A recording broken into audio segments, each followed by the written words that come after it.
Hello, everybody, and welcome to the stream. I'm your host, Tyler James, and I'm excited to be with you again with this fiasco. And I say fiasco because if you caught the 5-minute deleted stream from last week that then turned into a different stream, I attempted to stream this last week, me painting my Lord of the Pit sculpt in Substance Painter, and the performance was atrocious to the point where the stream was glitching and freezing, and we had to abort the mission. It was an emergency abort, and we shifted gears last minute to do some creature head stuff, which was fun. And I hope you still enjoyed that stream, and we'll definitely circle back to that. But I did some investigating because I was not satisfied. And what I determined was that there was one material I was using on the character that I had downloaded from ArtStation. I saw it on there and it was like a bone material, and I thought, okay, that's cool. This guy's got some bone areas. Let's see how that looks. And now the issue, of course, with a situation like that is that you're not the author, right? So you don't know what's in that stack of effects. You don't know how dense it is, how well, anyway, you could probably guess where I'm going with this, right? It was killing my scene. It was, if I opened up the folder and I really started to look in there, it was layers and layers and layers of generators and all kind of filters and everything. And to my eye, didn't necessarily look that amazing. It didn't at least look as complicated as it actually was under the hood. And I thought, well, I don't need this. I can just make my own. And so I ditched it. And the scene performance went way, way up. Now, is this going to still be computationally heavy? Yes. But I think it is at a point where we can stream it, which I'm very happy about because that was what I wanted to do all along. And I wanted to bring you along for that ride. So enough jibber jabbering. Let's get into this. So this is kind of where, let's see if I kind of rotate the scene here. This is kind of where we're at with him right now. You can see I've thrown some starting elements on there. I've spent some time setting some things up. Basically, I've done a little bit of preparatory work here so that way I'm not on the stream and stumbling over myself, or we're not sitting through a bunch of boring stuff, a bunch of setup. So I guess I'm sorry if you ended up watching the 5-minute deleted stream on Twitch. YouTube, you wouldn't have seen it, but on Twitch, you would see the recap, I guess. But I'm going to walk through that stuff again because my assumption is that most people probably didn't see any of that deleted stream. Here's what I've done up until this point, at least the part between where you last saw me sculpting in ZBrush and where we are here. So I took the low poly mesh and I baked some maps against the high poly mesh. I guess to UV it, I did some stuff in Rhizome UV, and that was nice. It's a cool app if you haven't heard of that. It's kind of one of the more trendy UV apps these days. It's a dedicated app just for doing UV work, which, yeah, that seems like a good idea because, in my opinion, the UV tools inside of other software tend to be a little bit, well, they're missing some things, let's say. In Blender, it's a situation where you're probably getting add-ons to help you do what you want to do. And it just kind of gets bloated and janky in my opinion. So anyway, Rhizome's nice because it's just like, this is a program about UVs. Let's just do UV stuff. And it's got auto packing and auto unwrapping, and it's all kinds of assistive features that I thought were really cool. So yeah, maybe we could do a video about that in the future. It's a little dry. I don't know that people really want to see me messing around with UVs, but you know, if enough people are really interested in that, I could definitely maybe do some content around that. But anyway, that was a step I had to do though before we could bake everything, right? And so we baked everything. We're doing crazy 8K maps. We're doing UDIMs. This thing is like across 4 textures. It's all super high res. And the point of that is because we're doing a cinematic model and I want to be able to zoom in on this thing. And as you could see, there is a lot of nice detail going on this guy, even if we zoom in up close. So if there was a shot of him, you know, all dramatic like, let's see. If we do a little dramatic lighting here, you know, cinematic shot of him, but we still got all this cool detail going on. So, you know, that was kind of my goal. And I'm excited to see how this looks in Unreal 5. So what's kind of going on in here in Substance so far? Well, I've got a base skin material going on, which has some, you know, leathery, sort of pebbly texture stuff happening. I've got another material in here that is a kind of a gross, wet, you know, fleshy sort of thing happening. I've got a dark, almost like an obsidian style material happening, which I'm using. There's a more of a traditional colored bone material for the teeth here, which is more of a slick sort of a vibe. The bony, the black onyxy material has a little bit of like a pebbly thing happening. And then there's some selective layers that are doing some additional stuff. Like I have a layer for high frequency detail, which we're just painting into a height map, and then it'll of course turn that into a normal map for us. In addition to some little extra bumps on the skin that we're doing. And so, you know, what is the next step on this thing? Well, one thing I'm kind of playing around with here is on the chest area, you'll see that this is kind of one of the most complex areas to solve in this design is this chest area. It's in the original art, it's almost abstract, right? It's this weird, like, you know, layered chest, almost like an exoskeleton with, you know, what looks like maybe wounds or like open parts of the skin, but then yeah, it's a little bit of an abstract idea, and when you do something like this that's intended to be cinematic and high detailed, it's a little harder to live in this mode of abstraction. So there's this kind of wrestle here with staying true to the original while also giving it enough believability. So I'm playing around with how to have some of these skin areas transition into more of a bony quality here. My first pass on this has some of these areas a little bit lighter, like as if maybe it turns into more of a kind of an exposed rib cage kind of feel. But I actually think we're going to change this. I think I like it better where maybe it gets a little bit more hardened, um, almost scale like. And we're not going to add scales, but you know, when I'm thinking like skin that transitions from being soft skin to hard skin, I think about scales and the armor on lizards and things like that. And I was thinking, well, we've already got this black onyx material on the horns, and I'm doing it here on the face as well, on some of these bony protrusions on the cheekbones, on the jaw, on the chin.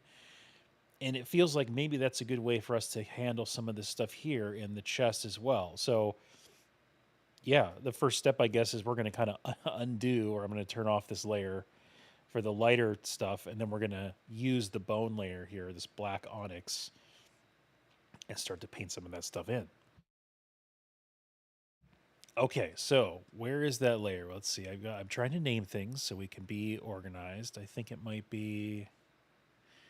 Now again, Substance does take a moment to kind of compute some things. Okay, so that's the teeth. That's in the teeth folder. Good. Okay, that makes sense. Rib cage bone is this layer. There we go. Okay, so we're going to go ahead and delete this layer. And then I'm going to go down to the onyx stone. And I'm going to disable, not symmetry, but I'm going to disable showing the intersection because we don't want to see that ugly red line through the model. And now we're going to be painting the mask to reveal some of this onyx stone on other parts of the model. Hey, Dominic, thanks, man. Yeah. We're making some scary demon stuff out here. It's been fun so far. Turn that off, turn that down, turn that down. Okay, and I think I was sort of thinking maybe it... Okay, now the cool thing about Substance is that it does take a moment to kind of calculate initially what it thinks we're trying to do, and then once it knows, it kind of the gears start turning, and it kind of just does what it needs to do. So I'm going to be monitoring the stream to make sure that we're not killing stuff. Now, one of the things that I think is a little bit tricky about this this existing stone here is that it is a little bit. It has this extra sort of little bumpiness to it. You can see here we got this extra bumpiness, and I like it on the horns here, but I don't know that I like it.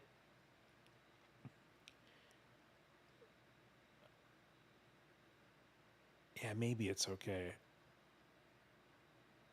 It might be a situation. I'm wondering if we need maybe a duplicate of this material that I'm going to use elsewhere. Let's just go for it. It's a non-destructive workflow, right? So we can always change our mind and tweak it later.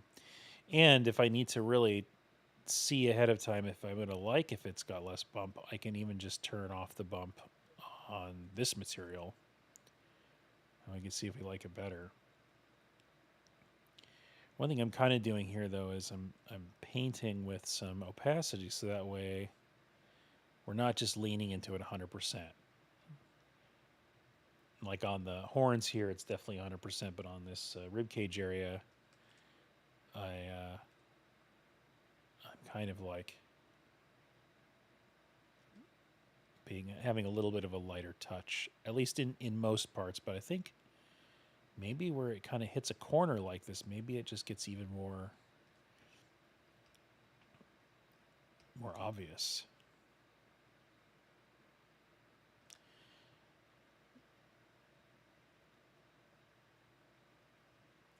Yeah, I think that's going to work out pretty good. I like that better than the lighter color we were doing earlier.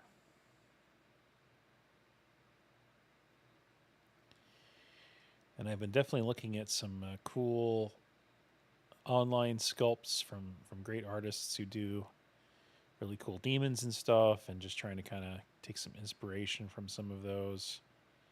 I probably should have some of that stuff up. I don't really have any reference up right now, but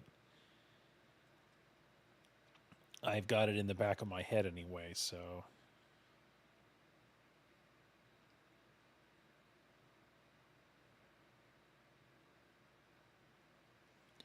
okay, I don't want to do it in this little recessed area here.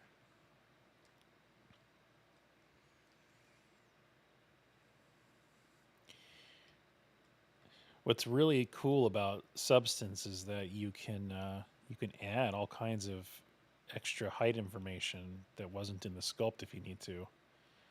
And if you found that your sculpt was a little bit lacking in that department, you can kind of add it after the fact, and no one will know the difference.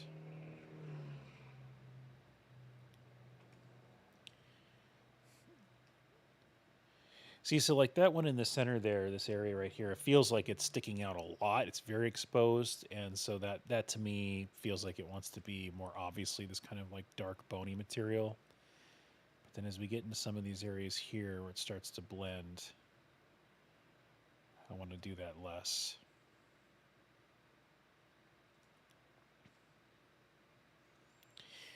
Now that I think about it more, I bet there's some kind of clever way to use like the maybe like the thickness map as a way to mask some of this stuff, but I feel like there'd be a lot of erasing if we did it that way. So we'll just go manual mode with it. And it is tough because I do feel like we are straying a little bit further away from the original in some of this treatment here, but I just think I think it works better as a cinematic model if we can kind of feel some of these material differences. And I don't know, maybe I'll try to reach out to Mark Tedden and be like, "Hey, man, what do you think of what we made? Is this hitting any of the right notes for you?"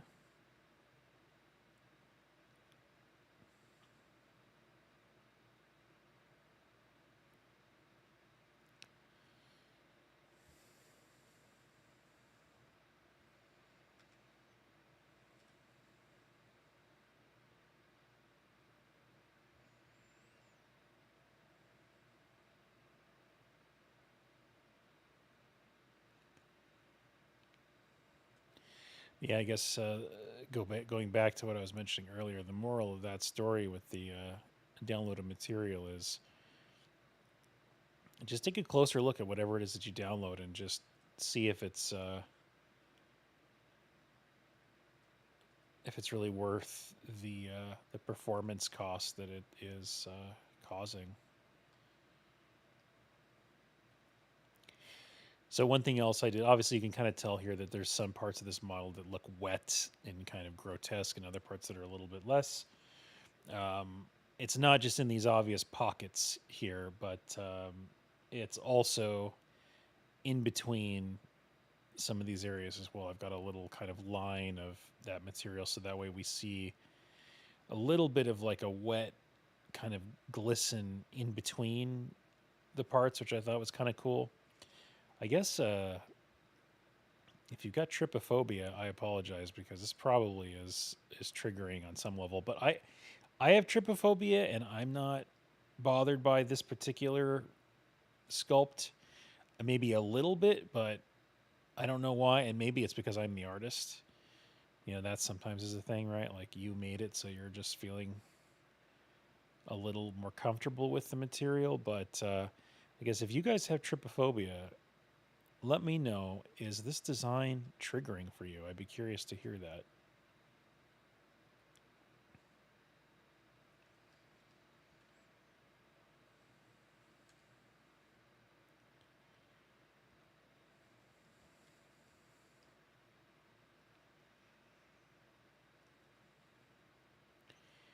So yeah, there's a lot of kind of ribcage stuff going on. Yeah, you know what I also kind of get a vibe from on this is I think it's got a little bit of H.R. Giger, but it's also got some Clive Barker going on, right? Like there's a little bit of like a Cenobite body horror thing happening, which again, I don't know that Mark Tedden intended any of that to be the case, but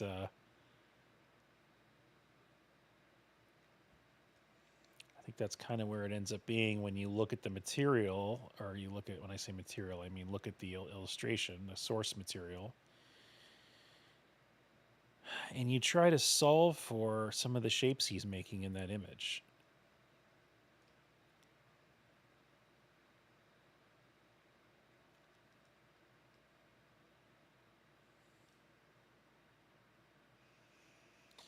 The black and red scheme also, I think, just looks pretty sweet. Like it's very scary, intimidating colors. It's oh, clearly there's a little bit more UV space for this than this, right? We get a little chunky. I actually don't mind that though. It's kind of cool that this gets a little bigger here. Happy accidents, guys. I'll take it. But yeah, the Cenobites and stuff, right? Like, or as I like to call them, Cinnabites. This is a much more friendly version of them. Uh, have that kind of body horror thing going on, and this guy with these kind of weird, open parts of his anatomy feels like we got some body horror going on. I hope this isn't like a no. It's probably fine. I was thinking, is there going to be like a some kind of a content violation thing happening? But I mean, you got people playing Silent Hill and Resident Evil all over these platforms, so we should be totally fine. Now, here's a big piece here. Now the lighting, I might have to disable shadows in the viewport for some of this stuff. We'll see if we can manage. This is kind of silly to have to be doing this. Let me, all right. The shadows look cool, but I think I'm just going to have to disable them for the moment. Sorry, guys. It's not as cool looking, but I just can't tell what the hell I'm doing.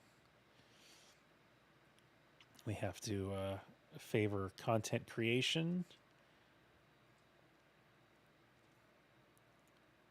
favor the production workflow over the glamour of shadows at the moment. Okay, so I'm kind of playing around with that scheme there. That's probably fleshy there. I guess we could probably go, this is probably bony here as well.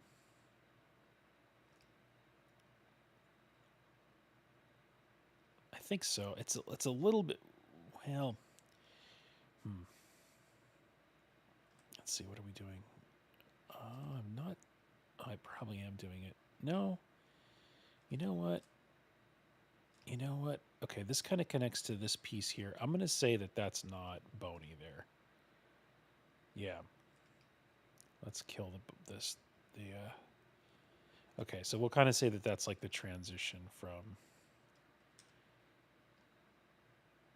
this bony rib cage into the kind of fleshy area in the midsection. But now I do want to have certainly this area here get that treatment.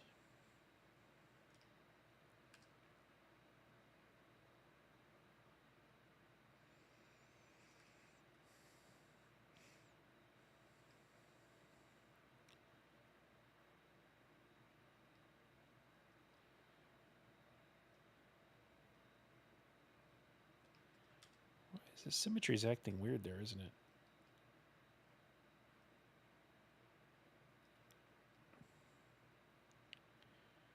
Why is the symmetry acting weird? Oh, did we disable symmetry at some point? Uh-oh. Oh, no, we accidentally disabled symmetry.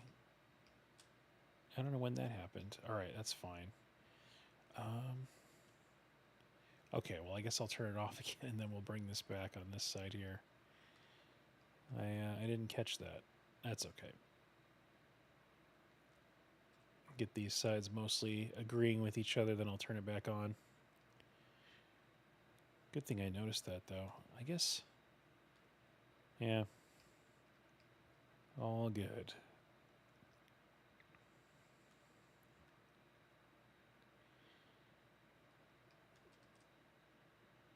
And when I first started doing character art in games, it was a long time ago, and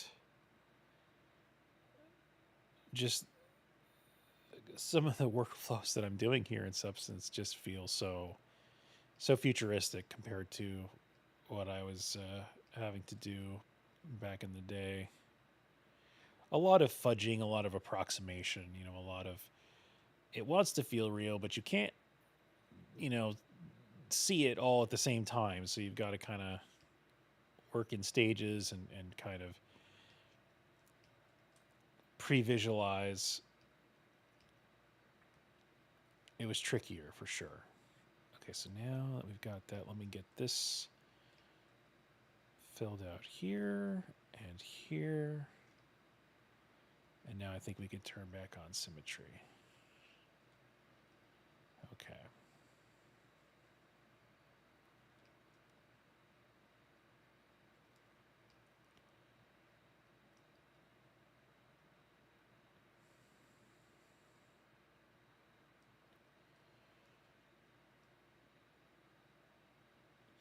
There's a part of me kind of wishing that I had maybe done like a full interior mouth sculpt on this. Yeah, that would have been kind of cool, huh? But that's okay. I think it still holds up. All right, so now some other obvious places to do some of the bony material would be on like the horns. Are these like spikes, whatever you want to call them, on the... Oops. Make sure we're not getting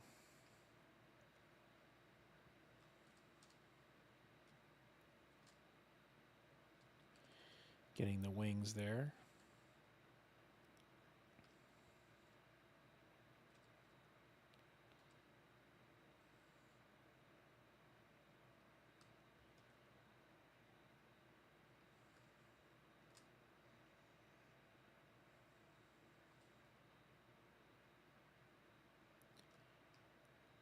Oh, is it doing something weird with the did it project that onto the wings?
In the background, tonight's movie of choice that you can't see or hear, I don't know why I mentioned it, is the remake of House on Haunted Hill.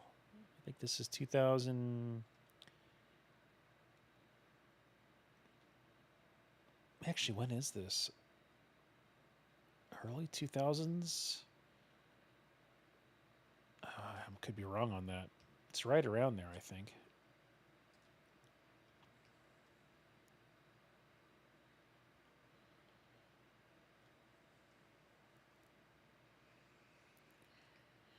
It's one of those remakes that I think actually kind of works. They think they sort of gave it enough of an original tone that it holds up. It's not something that you directly compare to the original. It's different enough. I think they were smart in that way.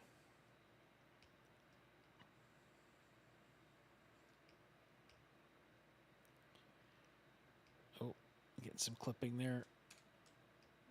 Yeah, that camera there can definitely be a little bit tricky, can't it? Zoom back in on that. I think I'll probably approach this from the bottom is probably safest. Get a little bit higher on that. And a little bit more there. Okay. Missed a little bit here. Okay. Now we got it on both sides. Oop, autosave. Don't freak out. Okay, cool.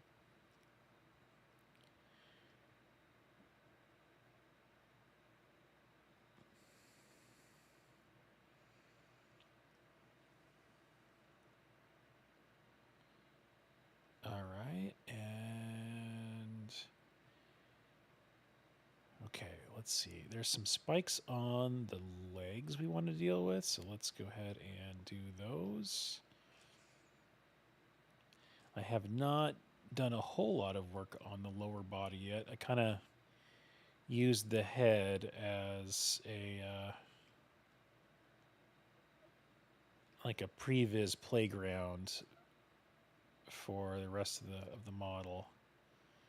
And kind of like, you know, take what we've learned on the head and then apply it everywhere else.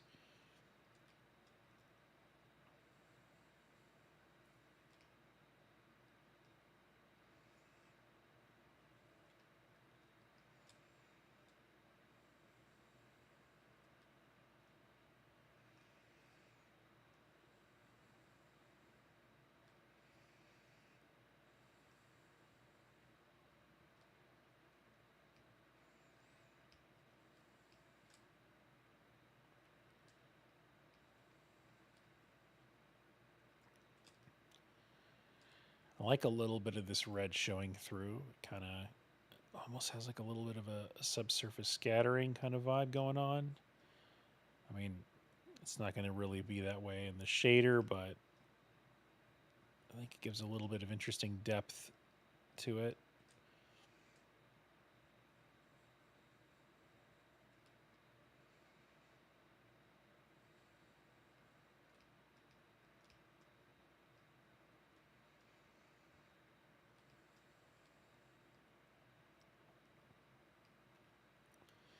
This guy definitely doesn't skip leg day, you know, like some serious thigh muscles going on.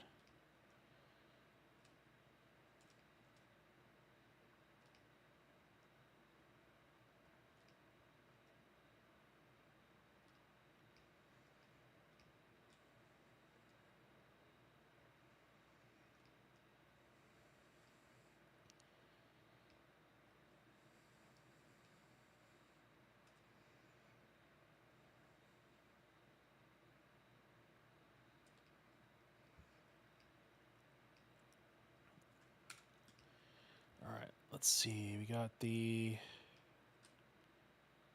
Yep, we got those leg spikes working. Looks good. Let's go for these lower leg spikes. These are really intense down here. This is going to be fun. And then we can do his hooves as well. What's nice is that there's a pretty clear transition point here.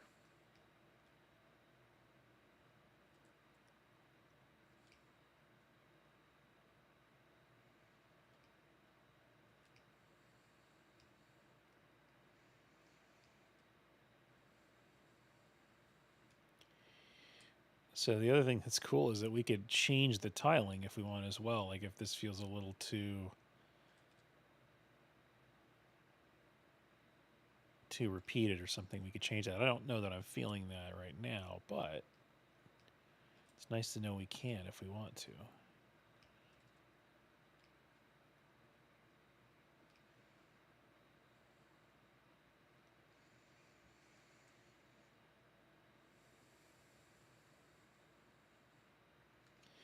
I'm thinking about the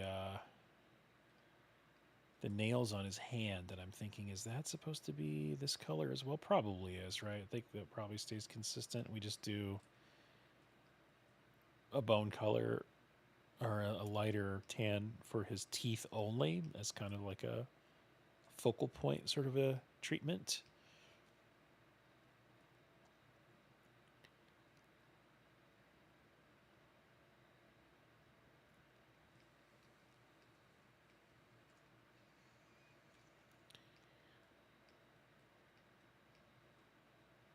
This feels very much like painting miniatures if you've ever done that. I mean, it's even fancier because we've got sort of like multi-textural things happening, but yeah, it kind of reminds me of painting minis. I used to do that stuff. Kind of started in high school, and then I kept doing it through college, and a little bit after that as well. And then over time, I just didn't have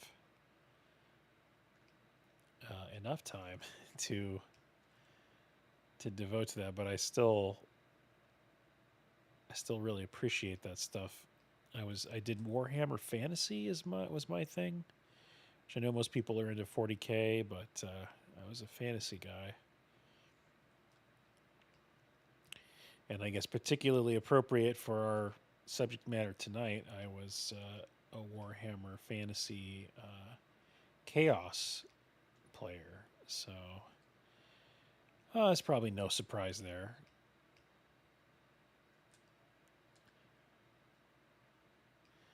This guy kind of reminds me of like the some of the corn demons. Whoever thought to call a faction of demons same thing as a vegetable? I don't know that we should give them a whole lot of credit for that. It's a little weird, but it's not spelled the same at least.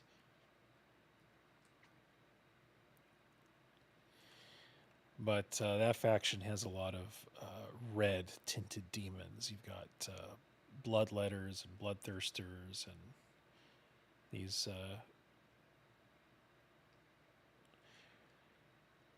quadrupedal creatures called juggernauts. So this guy I think would actually fit right in. Is there any... Okay, I guess we didn't do... Okay, so it's just those outer spikes, and then of course we've got the feet here. Which, yeah, I'm glad we spent time sculpting some nice feet on this guy. He would hold up in a scene where we're going to see him stepping. I kind of thought of this, like, if we were going to have a cinematic with this guy, what are some areas that we might end up showing up close to the camera? And it's a little bit of UV stretching on this piece, but not too bad. And I thought, well, the foot is something where you might have a shot where, like, he kind of, you know, steps onto the ground, and you've got, I mean, it's almost like the T-Rex in Jurassic Park, right? He's kind of showing his how impressively huge and heavy he is with this foot stomping into the ground and the mud, you know, squeezing out on the sides or something. And so if you do a shot like that, you don't want the foot to look like garbage. One thing that's a little tricky here is we kind of lose a little bit of this like cloven thing happening here, the cleft in this hoof with the noise of this material. I'm not super excited about that. I wonder if there's a world where like we play with some like, well, actually we do have this bone material here. Okay, let me just continue what we're doing here, and then I'm gonna try something. And this is also something that I saw some folks doing on their demon sculpts, is that they did some transition gradients on the horns, especially the bigger horns, which look pretty good. Now they were going from dark to light. I guess we could do the same thing maybe. You got some options there. Typically they'd have, I think, no, they went from light to dark, I think is what they did. Well, I'd have to go and look, but anyway. There were gradients being used on horns and it looked good. And that may be worth exploring here. Now, the bottom of the feet here, I guess, are not. They were kind of compressed flat on purpose because I was thinking about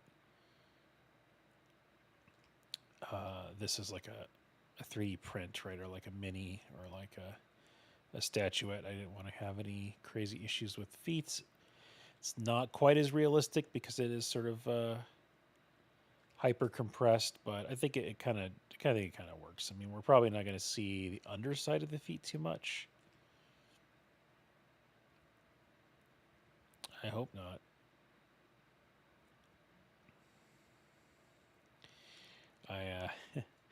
I have a friend in the industry who's also a character guy, and I remember on a game we worked on together, he actually put like a hidden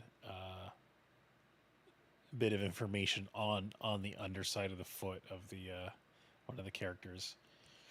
And I don't think you ever see it in the game. I'm like 99.9% sure you'd never see it. No one would ever know it's there, but I know it's there. It was kind of fun. There's just countless little Easter eggs to be found in those things. Sometimes you'll hear on YouTube these videos come out and says like, after 30 years, this game, we finally figured out this game's secret or whatever, and then someone finds some weird developer hidden thing in the code, or they, hack the data, and then they like do some weird glitching and they find stuff behind walls. It's actually pretty fun. It's kind of like someone who builds a mansion full of secrets and false walls and stuff. The game itself is like that mansion.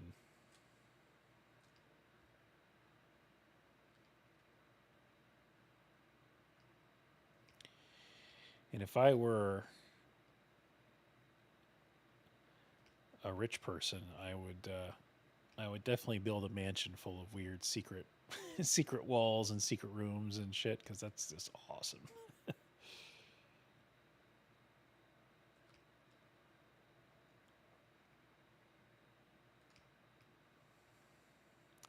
Sometimes I see these like billionaire mansions, and I think, man, you have no taste. This is just awful. Like, you have all that money and you've got this like just sterile, gross,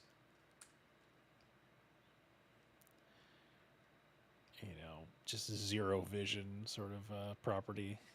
This is such a waste.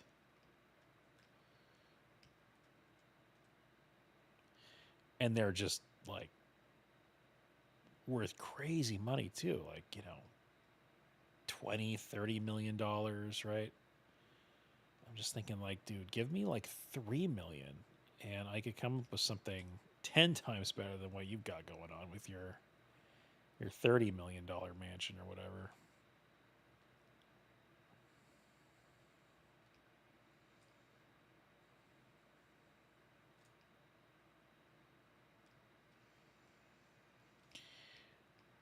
Got his tiny little back hoof here. Fun little extra detail.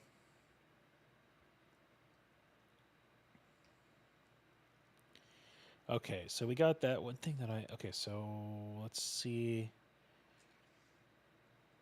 about there's the teeth material, which maybe I'll call it light smooth bone instead in the event that we decide that we want to actually show this on some areas other than the teeth, which is kind of what I'm going to experiment with here.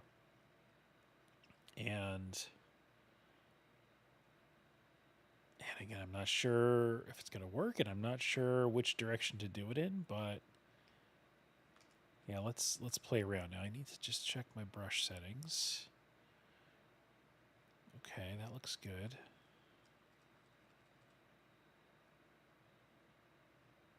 Now let's say we just did. Okay, so that's not overriding. Right.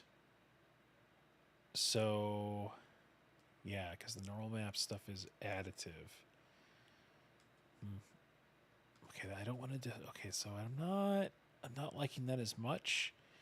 Because what I kind of wanted to do is maybe play with the area of the bone being a little smoother. Well, let's just see what the color gradient looks like first and see if that's worth doing anything with.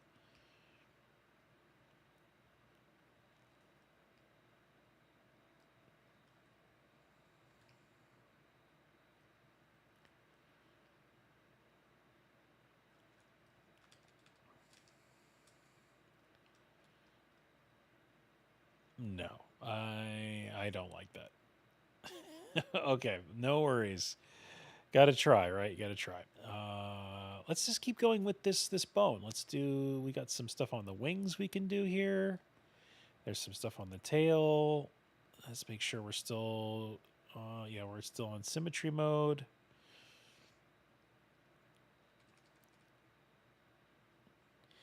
I'll tell you, it's really easy to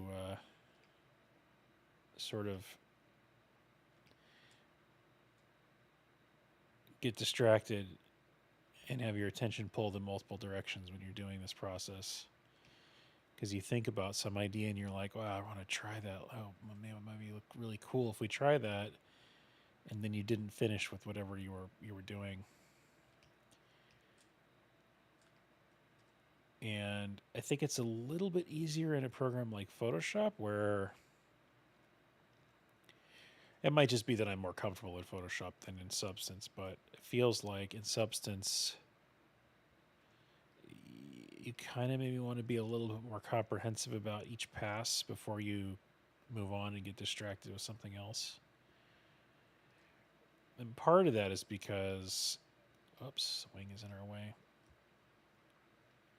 I should look up some camera controls for this program because I know how to recenter the camera, but I don't know how to do anything else fancy with it. Some of the way that the brush and layer settings work, it seems like it's a little bit trickier to come back to an idea half finished and execute it in the same exact way. I think the method we're using here, though, where it's simply just a soft brush painting into a mask, I think that's one that's a little easier to revisit. So we could jump away from this if we wanted to for a moment and then come back to it. But yeah, the tiling on this is pretty small. Is that going to look, let's see, let's zoom in. Is that going to look too... Actually, I think that works okay. At a distance, it kind of just reads as like a little bit of bony texture. It doesn't feel too tiled. That's always my concern.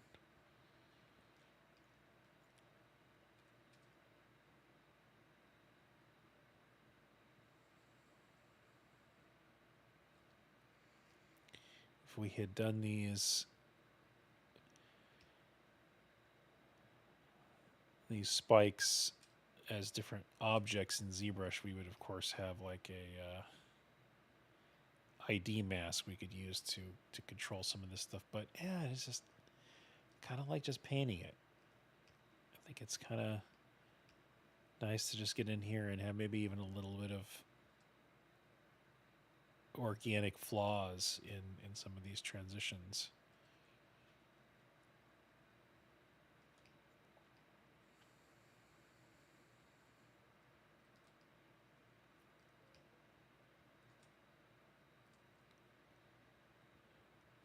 It might be nice to add a few extra cracks to some of these big thorns, claws.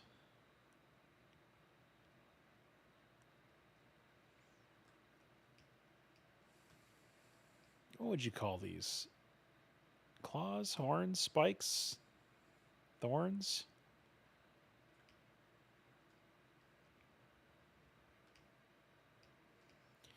I guess they're claws because the bones that flow through a wing are typically the hand of the creature. I don't know that that's particularly true of this creature, but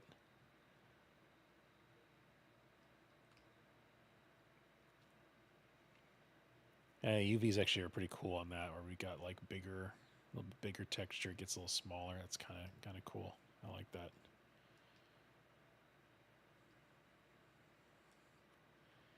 UVs working in our favor. Did we get that whole thing? I think we got that whole thing. All right, there is a little tiny guy way in here we got to get. This guy right here.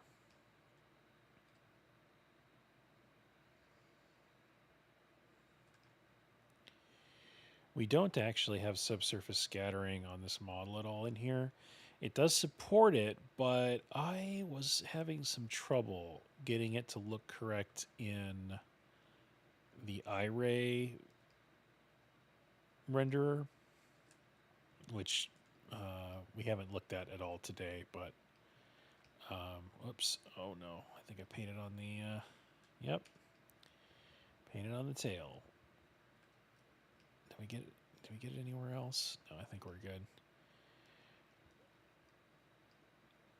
Gotta just be a little careful about my angle here.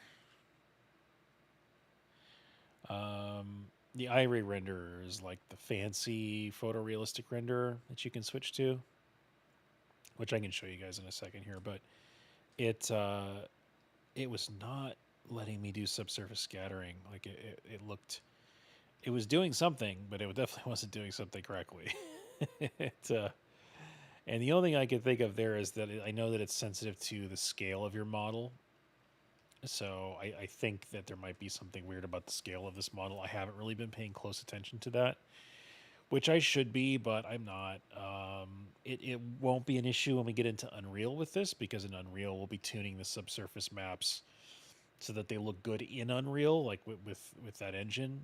So I'm not spending too much time on it. Also, I don't think that there needs to be a lot of manual tuning, or I guess it'll be tuning, but not a lot of like hand painting or crazy like substance necessary tweaks to the subsurface map. I think we're going to just use the thickness map, and I might just kind of mask some stuff off or change the intensity. Point is, edits that we need to make to the subsurface scattering map, I think, can be done in Photoshop. I guess the seams are going to be weird, right? If we do a global edit to intensity, that's something we could just do in Unreal.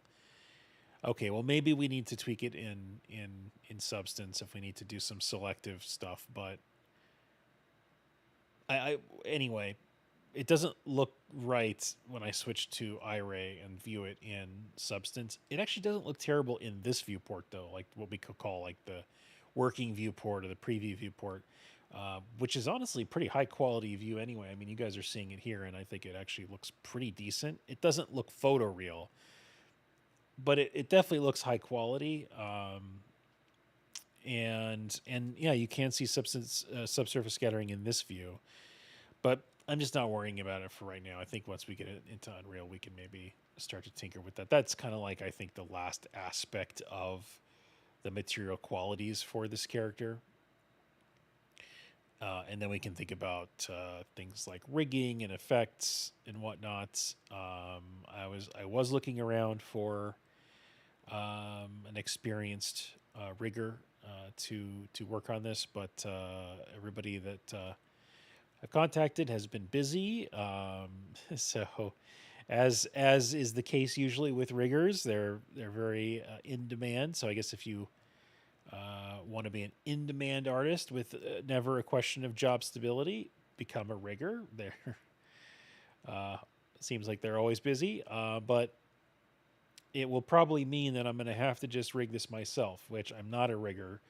So that'll be an interesting affair, and I don't know that that's something that we do on stream because it's probably going to be me fiddling around with a lot of technical nonsense and painting weights and things like that. That's not too exciting. But once, of course, it is rigged, I do have an animator that is interested in maybe doing some animations for us with this character, so that would be cool. But of course, they are going to need a rig, and so we need to do that first. But my dream with it would be that we could see maybe like a walk cycle of this guy in Unreal 5 and have some like fiery effects, photorealistic fiery effects swirling around him, right? Some embers maybe coming off of his feet or something. I don't know. We could play around with what we think is appropriate, and then we could just throw in like some some Unreal 5. What's the name of that? The kit. You get the there's these asset libraries that you can get for Unreal that are like photorealistic scans and stuff like that. I can't think of the name right now. Anyway, we could make like a quick little cave or something for him and have him walking around in there.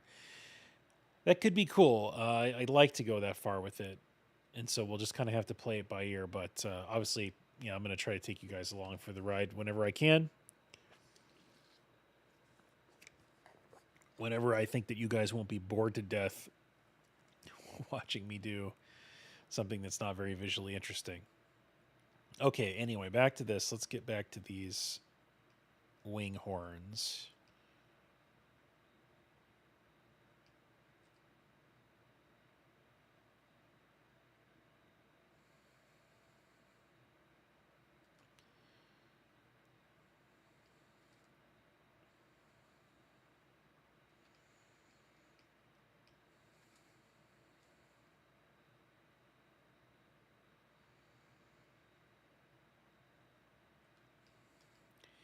And I believe I even have my specularity set to high quality here. What do I have it on? Is it on the shader? I think it's on the shader. Yeah, let's see. Oh, I have specular quality on ultra.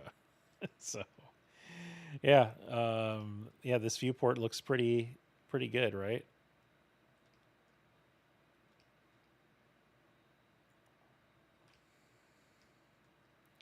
But if you're having some performance issues, you can, of course, turn that down. But yeah, my PC is being a champion right now, just streaming this and then painting on multiple 8K maps. It's fantastic. This is a pretty beefy machine, so I'm sure that's helping out a bit.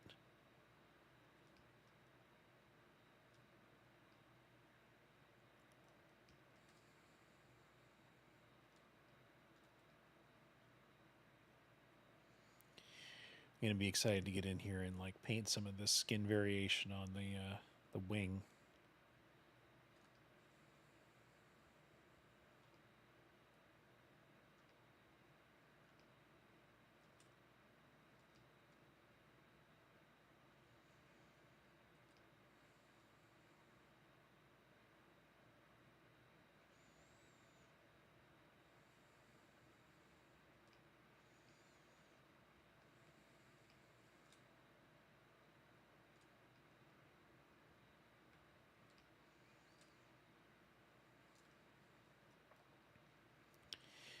And we can play with a little bit of darkening of the skin around these horns as a way to just make that transition feel a little bit less abrupt.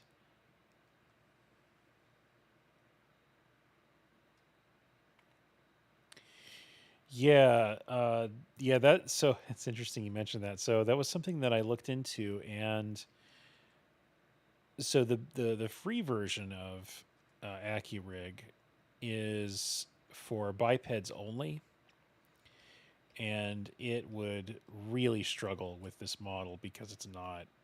I mean, it looks bipedal, but it's got wings and a tail, and it's just got more going on. So you'd be ending up with the pro version, and the cost of the pro version for me, um, since I don't do it often enough, is something that I think rather go with the. There's a Blender plugin called Auto Rig Pro that the cost looks a little bit better for me as someone who doesn't do it all the time, and they show examples of that rigging things like dragons, and so I'm fairly certain that it will be able to handle something like this. I won't know until I get in there and try it, obviously, but I think that's going to probably be my first method of execution. There is try Blender's Auto Rig Pro and see if it kind of helps me along with that process. I've done technical stuff before, so I think it's something that's it's not going to be a roadblock. It's just going to be a little slower than I'd like as I get in there and learn how that plugin works. But uh, that for me feels more approachable than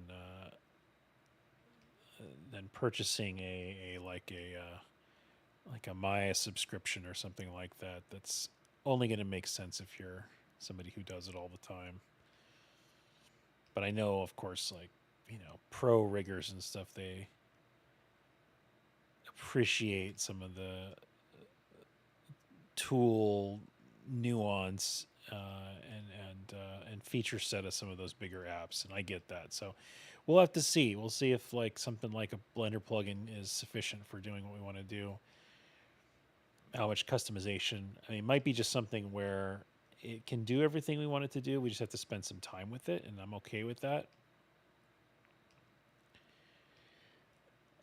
Curious what kind of controls I would want to put on the wings, because one of the things that I'm thinking about is in the original illustration, this is maybe one of the biggest creative liberties that we took with our interpretation, was that the original doesn't show him having arms with hands. The wings kind of curl forward,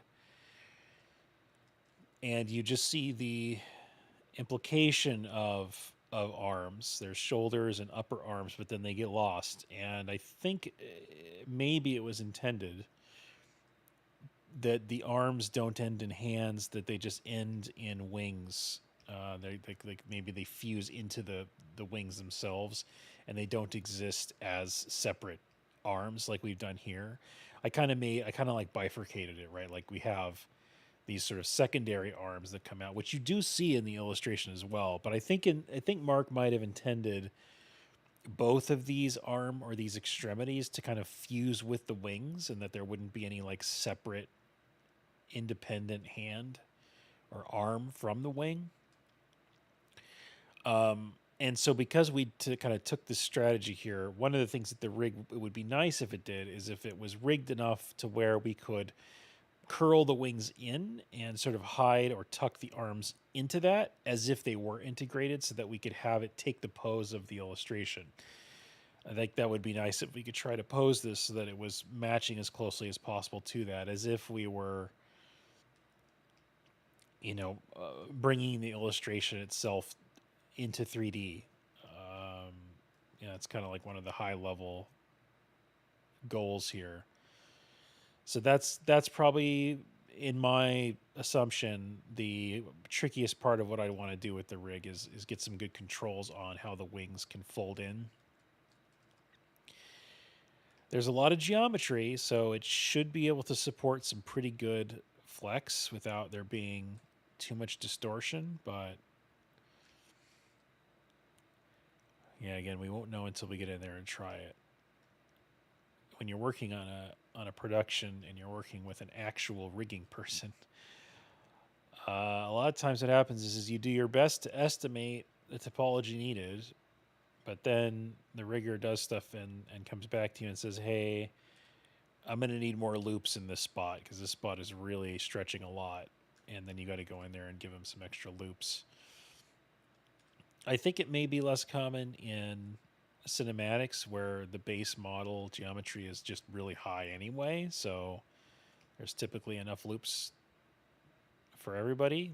Uh, but it's not to say that wouldn't still happen and wouldn't be an issue with this guy as well. Um, so yeah, we'll have to see how that goes.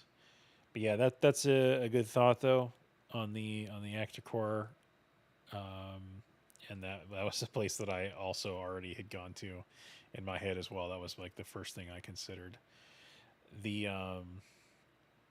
Of course, the cool thing about if you can get it to work with actor core or AccuRig and then actor core library is that it automatically maps to all their animation library, kind of like if you were using Mixamo, right? You'd rig with the Mixamo tool, and then you'd be able to just pop all the Mixamo animations on your model. That's always cool that there's no translation issues there. But I have to assume that Auto Rig Pro for Blender has the ability to accommodate various animation libraries. Or it could be that we just have to learn what those constraints are, and then when we do it, we have to just make sure we're adherent to that. I mean, the big thing there, of course, is just you have to know, the bone hierarchy and the names of bones is really the main thing in order to get the animation library to work. If you name something, shoulder underscore L, but then the animation library wants L underscore shoulder, well, then it just doesn't understand, right? So there's some technical nonsense going on there, but it's not something that we can't overcome. Just got to kind of do some research.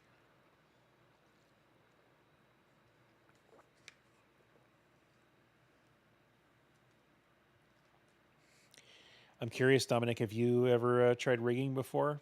It's kind of like a specialized skill set.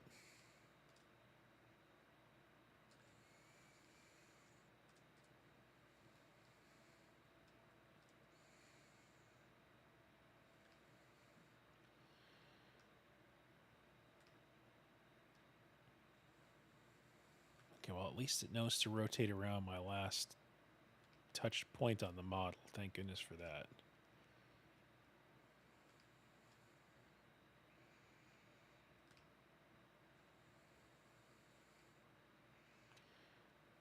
The camera does want to get a little squirrely sometimes. Like, yeah, like right there. Yeah, it's so... Oh, wait. Is it because... I'm trying to figure out... There's clearly some kind of user input that's controlling where it's rotating from, and I'm not latching onto what that is doing exactly.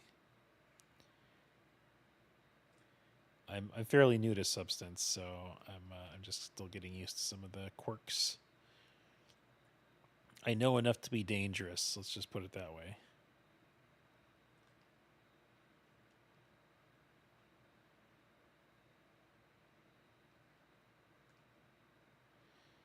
Ooh, is that a... That might be like a mesh error there, isn't there? Something weird going on there. Luckily, it's kind of hidden underneath the nail there. Yeah, I think there might be a little bit of a weird polygon issue there. Just on that one. These all look pretty good here. Interesting. Okay. Yeah, it's just that there's like this one little triangle there. That's funky. I wonder if that's a UV seam or if that's a geometry issue. and luckily it's not in a critical spot.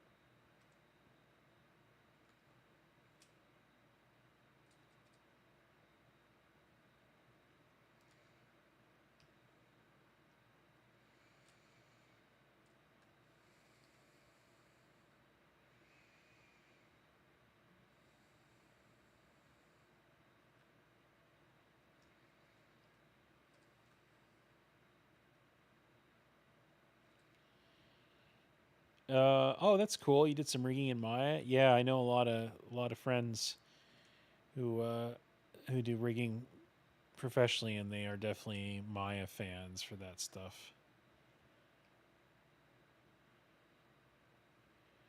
I think Maya has been a fan favorite for animation and rigging for a long time. I'm not in that field, so I couldn't tell you exactly why. I think there's probably very specific reasons why that's the case.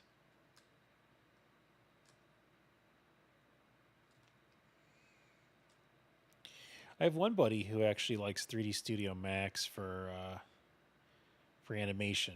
He doesn't do rigging, but he does animation, and I think he likes some of the timeline stuff in 3D Max. But I mean that I'm going off an opinion he had a long time ago, so it could be that at this point they've sort of unified them. I know that there was a initiative to bring those two programs a little bit more in line with each other. I'm not quite sure where they left off with that initiative because I bailed when they started charging people insane amounts of money to to use the program. And I guess when Blender finally started to have a professional feature set, I was like, well, I guess that doesn't make sense anymore to use these. I actually learned Blender first for some content at the school I teach at. They wanted me to do some video stuff there, and I of course have background in 3D, but just didn't know the specifics of Blender. So I thought, well, this will be a great opportunity for me to see what's different about Blender compared to some of the other programs that I use. And then I kind of started just using it more and more, and now I use Blender a lot. It's great. But it is one of those programs that is still kind of reliant on good plugins to get you all the way there. It has some weird shortcomings. Uh, there's a couple annoying things about it that I really wish they would get figured out. But it's free and yeah, it's hard to complain about something free that works that good.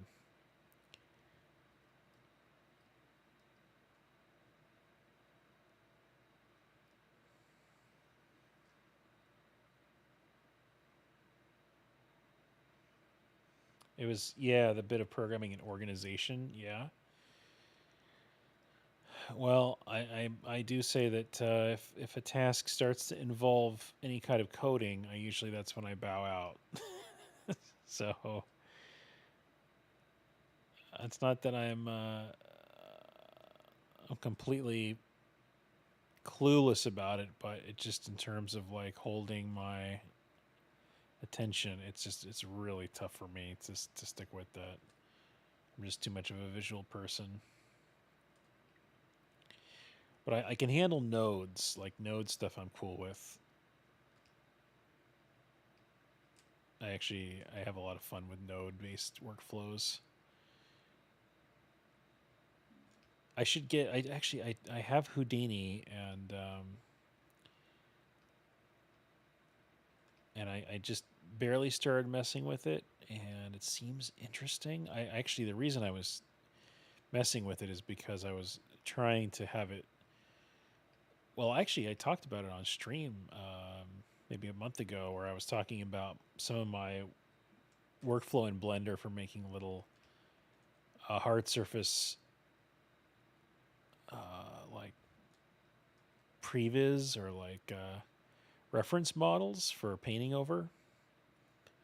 And a lot of times those require mirroring, and how the mirroring stuff in Blender is like not not great. Um, or it's not what I how I want it to work. It has some quirks that are kind of frustrating.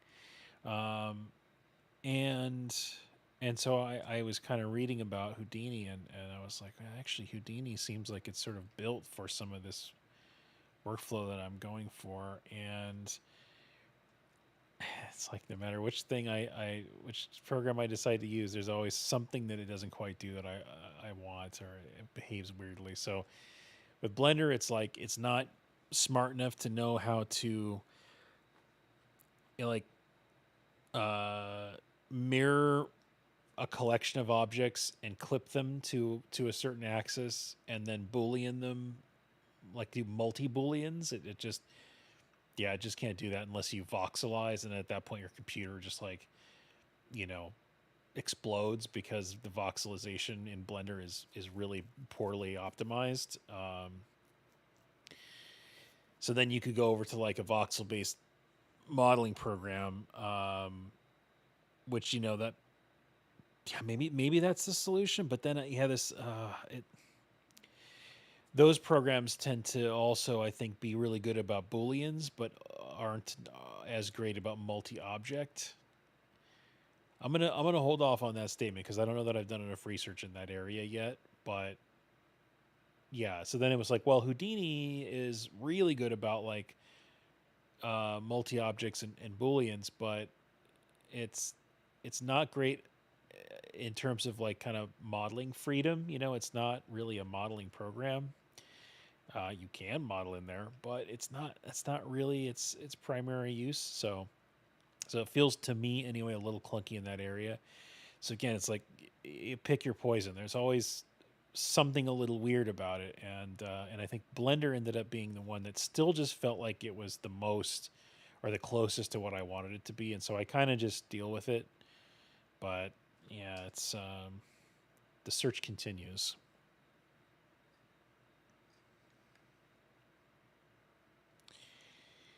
Yeah, you're not confident you can make another rig.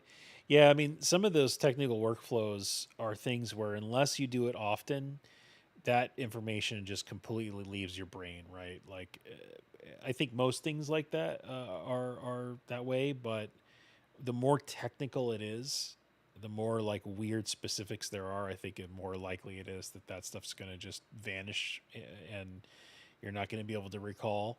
Um, it's a situation where I've just come to learn that as like a person, as a human, that like there are things that I'm going to have to do more than once, but that I'm not going to have to do maybe for like, 6 months or a year in between. And now I have a habit of like writing basically like a tutorial for myself in a Google Doc or a video sometimes, that is just me telling myself in the future, this is how I did this. So just do this again next time. And I will tell you, I have saved so much anxiety and wasted time just making those little instructional documents for myself. I recommend it to everybody. Like, as just an example, there's some tax stuff that is a complete nightmare to work through, and I only do it once a year. So there's just no shot that I'm going to remember a year later this weird, website workflow, and then downloading this PDF and then selecting this data and pasting it in this field and stuff. Like, no way. And I wouldn't want to have to remember that. Like, that stuff is garbage. That does not belong in my brain 24/7, right? So, what's the solution? Just write a doc, or a lot of times I'll just put up OBS, I'll just turn on screen recording, and I'll just record myself doing it and just talking about what I'm doing. And then the next time I do it, I just watch the video. I mean, just basically make tutorials for yourself. It's super helpful, and it could go anything from something dumb like some tax nonsense to something about your art, like, oh, I did this cool method for painting this character that had a cool result. I don't do this all the time. I might not remember what I did. Make a video, right? No one has to see that stuff. It's just for you. I have a bunch of notes that I wouldn't want anyone to see because they're not edited, right? They're not They're not good videos, but they're perfectly suitable to tell me what I'm supposed to do next time. So try that. I've told some students that as well. I don't know how many people listen, but simplify your life. You've only got so much RAM in your brain, right? Like, don't fill it with garbage. Right. Continuing on with our bony implementation here.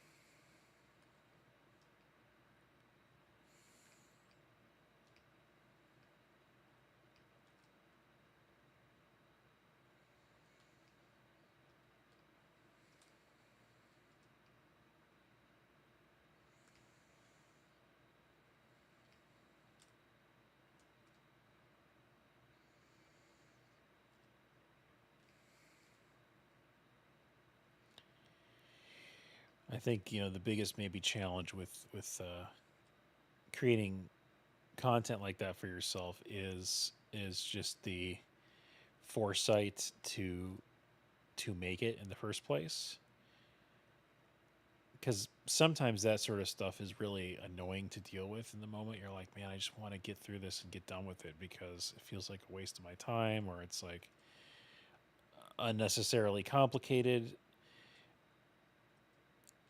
And that desire to be over it quickly means you're less likely to feel inclined to give yourself that document for next time on how to do it faster or better, because you have to be sitting there now thinking about it more, right? You want to be done with it, but the thing is,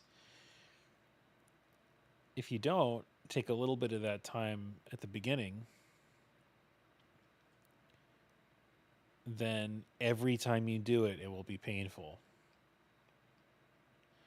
Whereas if you make that document, it will only be painful the first time. It's like a really good long-term investment. So that might be the first thing to evaluate about whether you make a doc like that for yourself or not, is how often do you think you're going to be doing it? If it literally is only once ever, then obviously that doesn't make sense.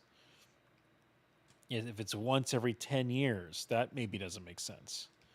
But if it's something maybe you're doing every year or every few months, that starts to make a lot of sense, right?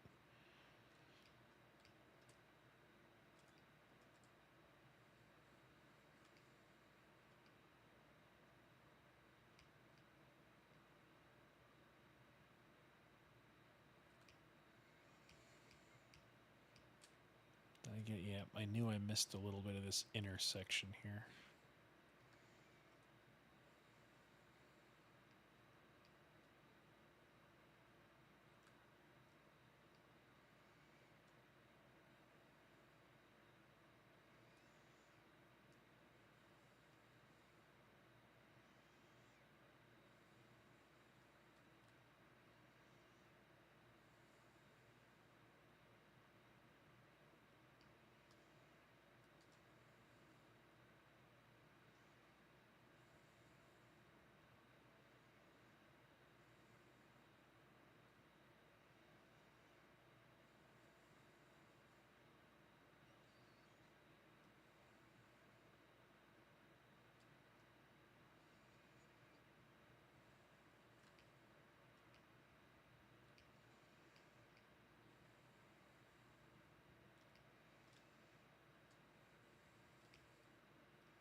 Actually, kind of a real world example of that thing I was just talking about. I'm working on a card game right now. Well, multiple. One thing I'm thinking of in particular is for a studio, and the game has a very particular aesthetic to it, and it's a aesthetic that I've uh, kind of done some adjacent styles, but not that specific look.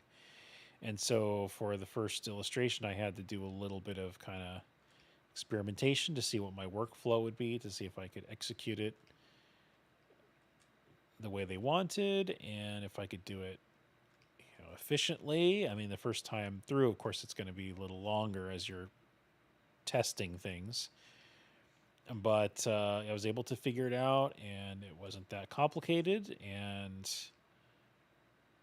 it all, I think, got approved just fine. So I made a little document for myself that just explains how to get the look. A little recipe card, basically. And now if I'm ever doing work on that project, I just go look at the card. And I'm like, okay, yeah, cool. This is kind of the layering. Here's some of the stages that worked for me. Here's maybe some post-processing stuff that helps out.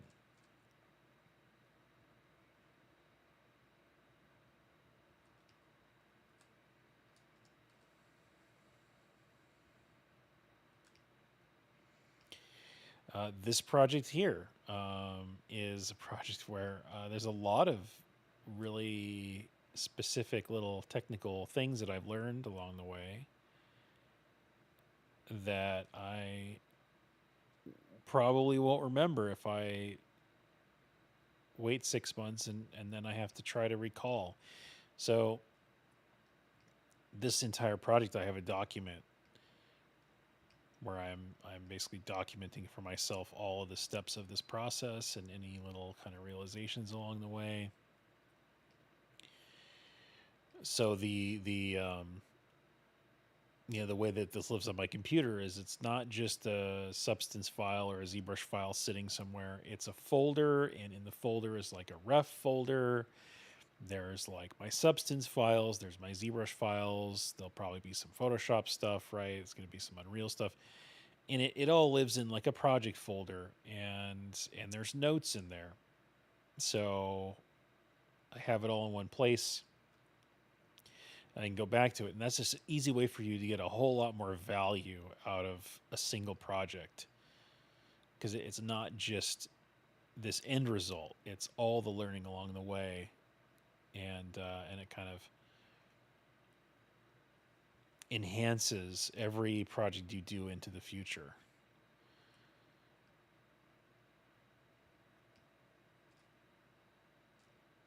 It's kind of a way to like cheat the human brain, right? It's like, well, I'm not going to be able to remember everything, so I'm going to like have that stuff live in a place that I can access. It's like it's just a free extra brain storage.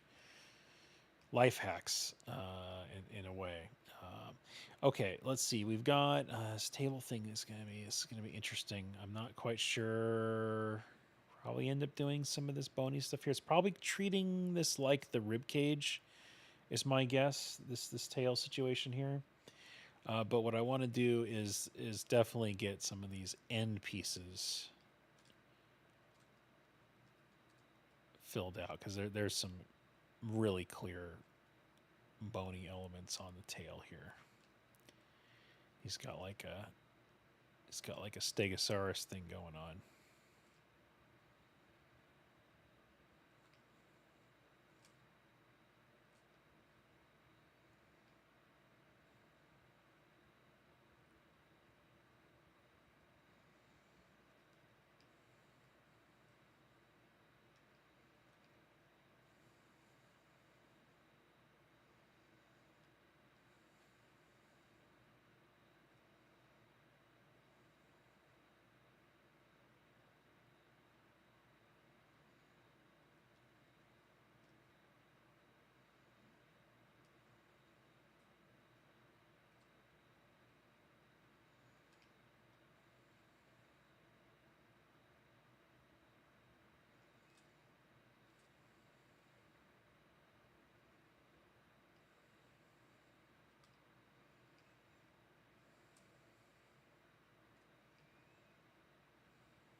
No, no, it's not. It's not that one. It's something else. That's.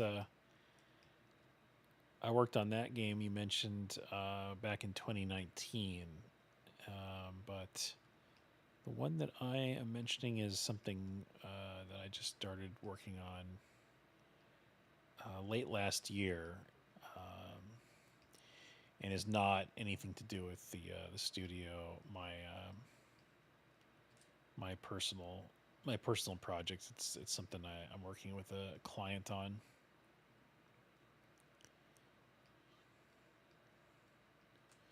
But yeah, I mean we got cool stuff going on with my personal projects as well. That is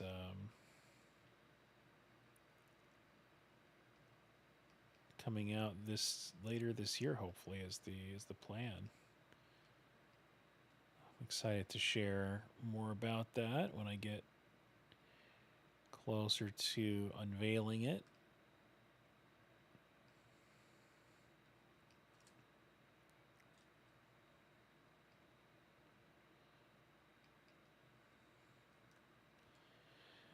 Have a lot of irons in the fire, as they say, which I like.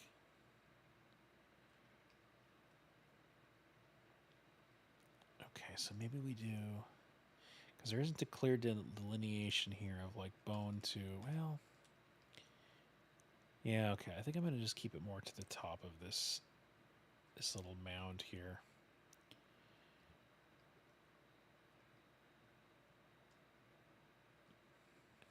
Yeah, and then while we're at it, I might as well do it here as well.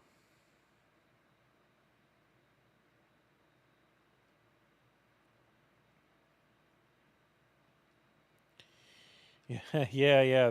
The project we started after Realm has been a multi-year project, so that's going to be really crazy to finally unveil all that we've been working on.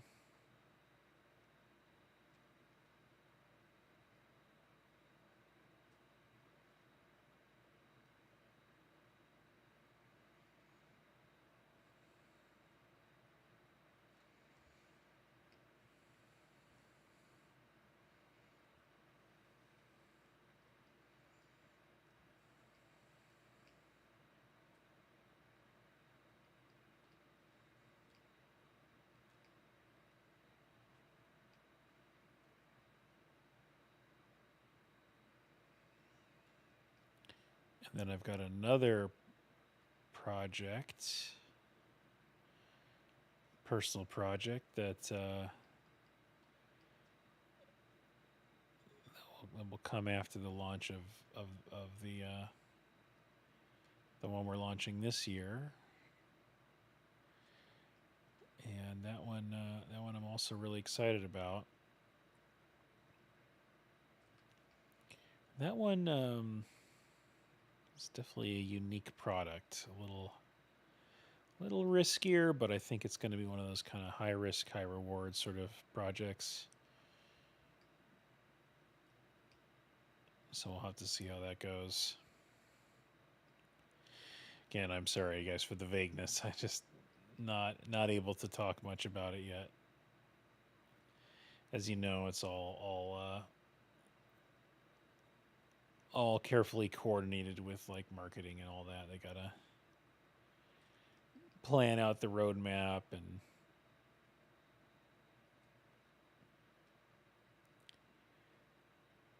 control the hype machine carefully because you only get one shot at a launch, and you don't want to botch it. But there's a lot of cool stuff we'll be working on this year to get it across the finish line.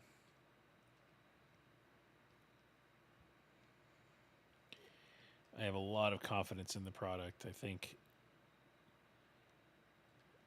both visually and design wise, it is of the highest tier possible. It's a product that I think you would look at and you would not think that it is the work of such a small group of people, which is always a fun challenge, right? Try to punch above your weight, and I think we're doing that.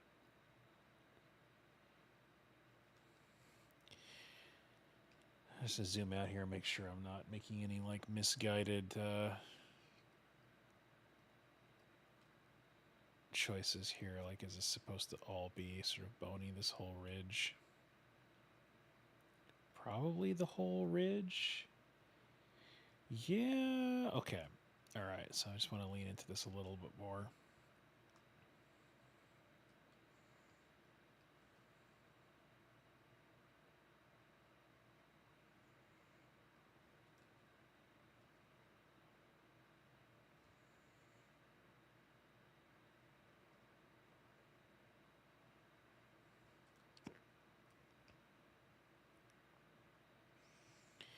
You guys are getting a lot of butox shots tonight as we work on this tail here.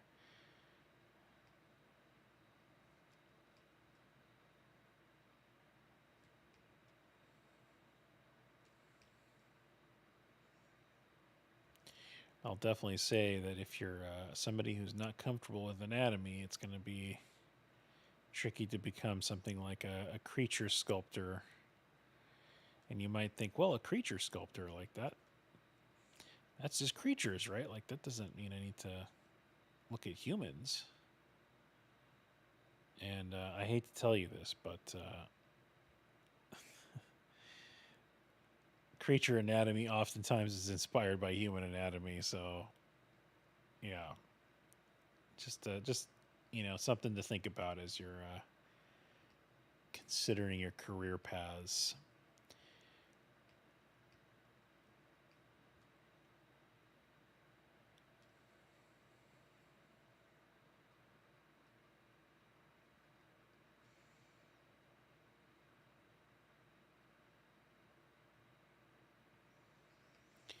We have some folks at the school who they want to learn anatomy, but they also don't want to look at any images of nude people. And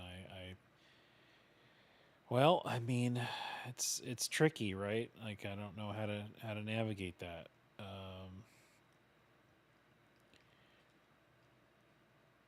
It definitely gets much harder to learn something if you can't actually observe it.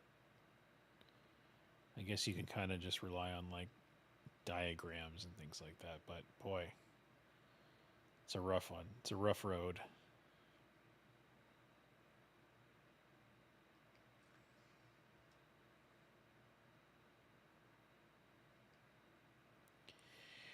I mean, I don't know if this helps anybody in that situation, but I mean, it's. I know some people have some hard rules for various reasons on that, but I think about it like if you're a doctor and you need to learn how to perform heart surgery. I mean, you don't want to be just relying on somebody's drawings of a human heart to figure that out, right? Like, you're going to want to have some hands-on, real-world, intimate knowledge of those things before you go tampering with people's organs. And so, in the pursuit of the arts, think about it like in the same way that a doctor has to have the highest quality, reference material, right? It is reference material that is should be viewed, in a through the lens of a professional, right? So, yeah, just some stuff there that I think is sometimes a little tricky to navigate.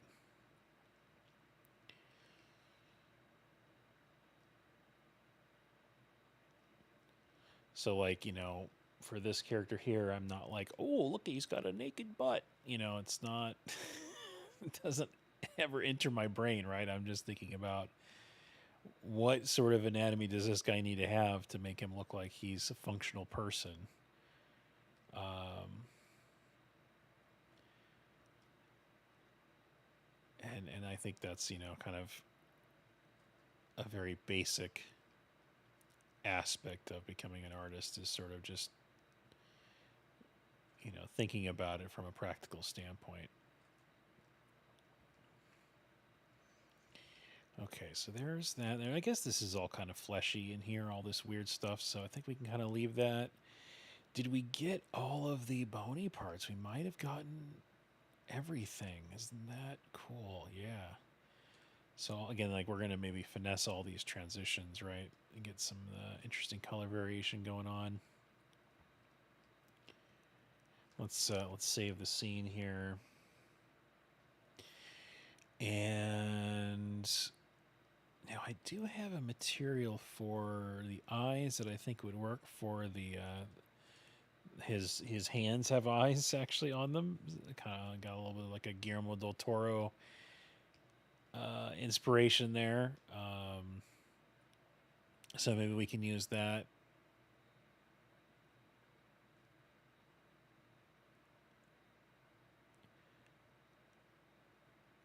Is that both materials on the eyes? That is. Okay, so let's see. Right. Now, does it show me what color this is? It does not. So I guess we can go for base color. And let's make our brush smaller. Let's eyedrop that color there. You can see, actually, this is a really good example of how you can see there's more work done to like the face and the chest area in terms of like unique kind of finessing of things versus, like the lower body is essentially untouched. The wings are untouched. So, this is a little bit of a better example, what you see on the face here, of kind of what we're going to be doing through the whole body. So there's plenty to be done in Subsys before we can call it complete here. As much as we can look at this and think, actually, that's not looking too bad, there's work to be done still. There's work to be done. But yeah, what I wanted to do, though, is just paint these guys.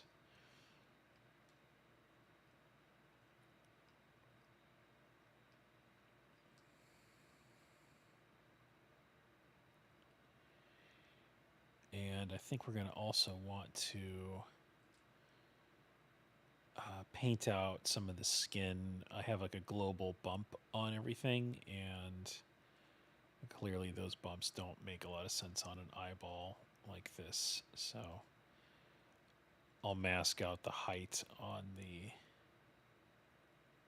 or I guess I'll just mask out the base material on this eyeball here. Did we get it? Yeah, I think we got it. So let's see.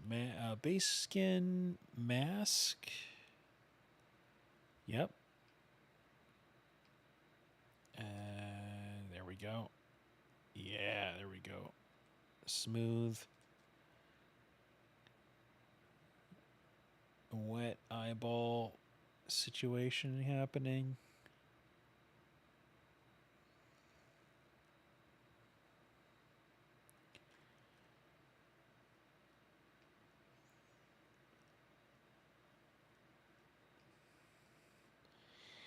Yeah, thanks, man. I appreciate that.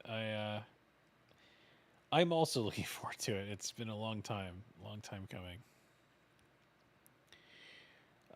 Right. Let's see. Emissive. We got a little emissive that's happening that I want to paint into this little pupil area here. Get a little bit of glow on that. Let's see. Is that working on both hands? Yes, it is.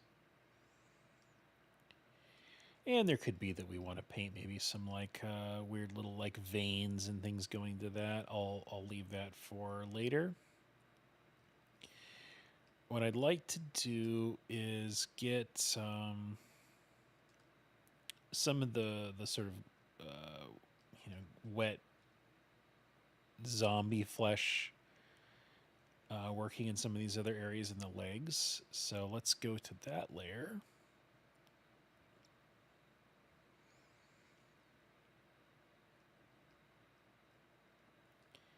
And yeah, there we go. So hopefully you can kind of see this material, how it adds that sort of gross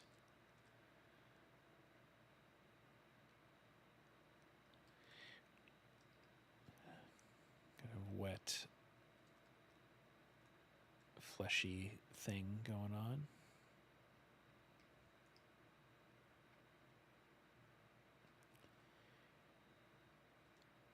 And you can see I'm kind of playing with it in these kind of crevices.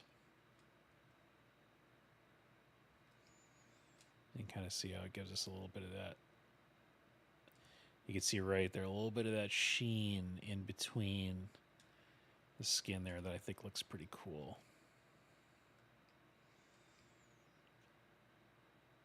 So this kind of wet material here is, I think, is it doing, let's see, I don't remember if we've got height information on this as well. No. So this is doing, it's doing color, it's doing roughness. That's how we're getting the wetness there. It's actually got a little bit of metallic, and it has some normal map stuff going on as well. So it's got a few different things going on.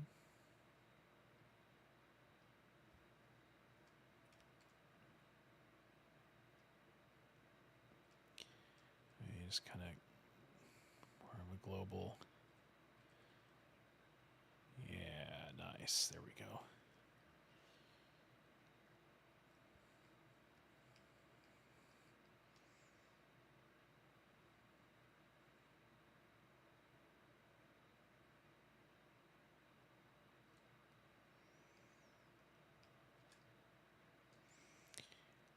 And there's some little pockets that I'm kind of playing with it in as well. Just some of these little divots.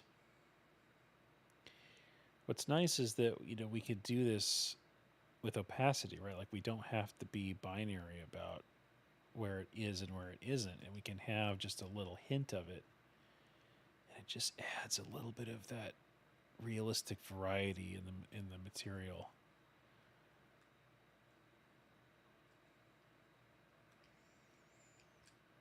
Right, you can see that kind of helps it. The whoa, tail's getting in the way here.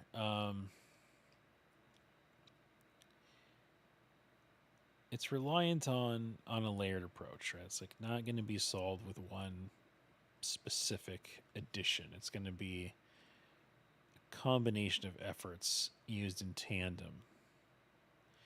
It's going to be some surface grain. It's going to be some color variation. It's going to be some specularity variation. It's going to be some small gradients, some big gradients. You're going to think about all those kind of things.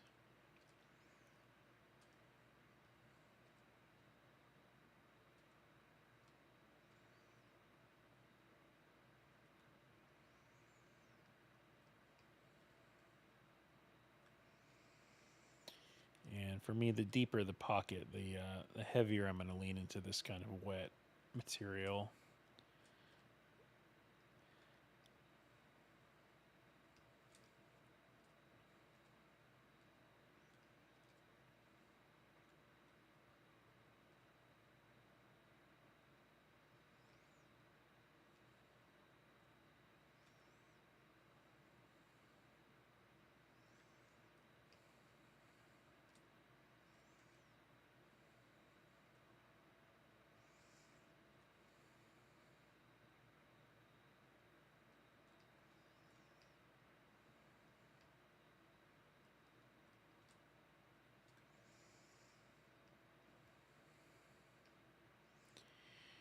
Zoom out here and do a little check on that. Okay, yep. It's working good. Let's go down to the foot here. So this area clearly wants some of that going on.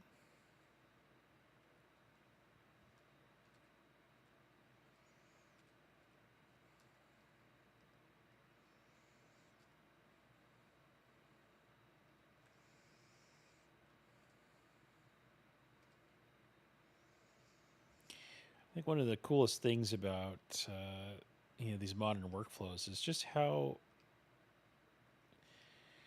um, I don't want to say easy, but like how I guess accessible it is to take a model that used to just be a nice clay sculpt in ZBrush, and take it all the way to something that is like, realistically textured and has cool materials, and then envision it with motion and effects. Like, that full pipeline from beginning to end is just so much more accessible these days than it used to be.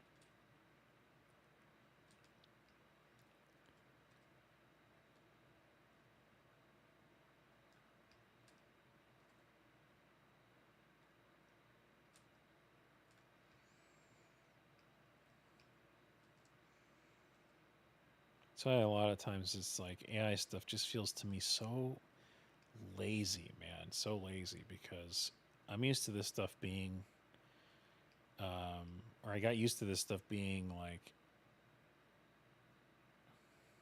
how do I phrase this? When I first started learning this stuff, it was 10 times harder than it is now. And now, like with these tools you've got, it's all right here at your fingertips. And you're still going to just ask the computer to make it for you? Like, I don't know, man. It's just some really like weird logic hoops that you're trying to jump through there to justify something that in the end usually looks like trash.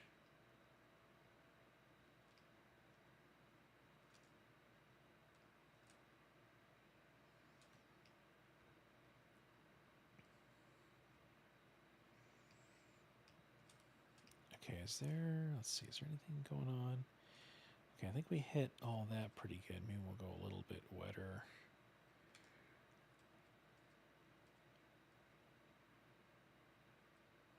Right in that spot. Nice, okay. And now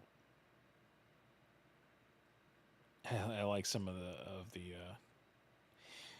the way I was navigating some of the leg anatomy here, where it feels definitely logical, but also a little bit kind of funky and demonic. I feel like there's some fun shape languages going on in there.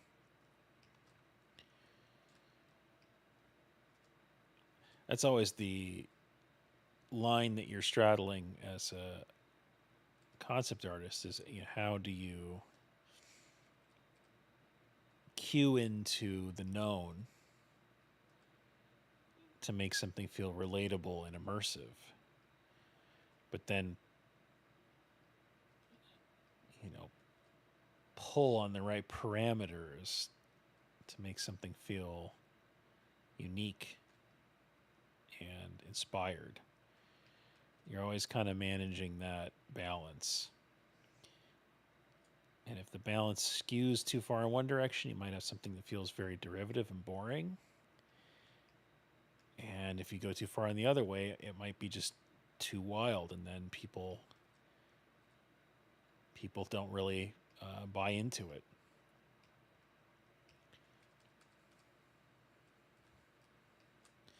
So that balance you're trying to maintain is the reason why you have to know what does exist, so that way it can help support you creating the things that don't exist. It's, I guess, in some ways a little bit of like a weird counterintuitive thing.